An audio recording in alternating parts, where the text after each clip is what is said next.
Şopoqolizmlə necə mübarizə aparmaq olar? Şopoqolizm mağazaları gəzməyi sevirəm demək deyil.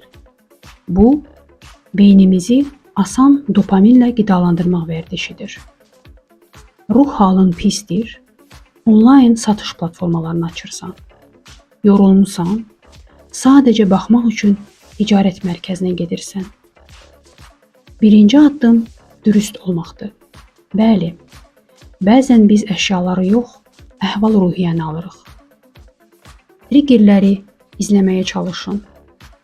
Nə vaxt nəsə sifariş etmək istəyi yaranır? İşdən sonra axşamlar, həftə sonumu, darıxanda və ya tək hiss edəndə? Sonra qaydalar müəyyən edin. Məsələn, mağazada bir əşya xoşunuza gəlibsə, dərhal kassaya qaçmayın. Kənara qoyun və düşünün.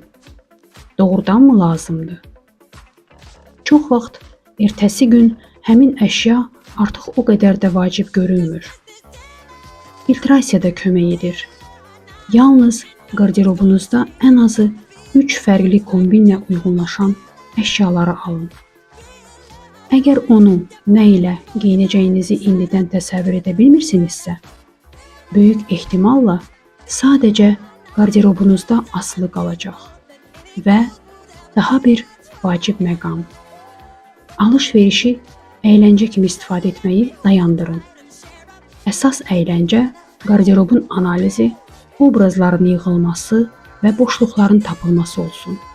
Yəni, stilinizin həqiqətən tamamlanması üçün nəyin çatışmadığını müəyyən edin.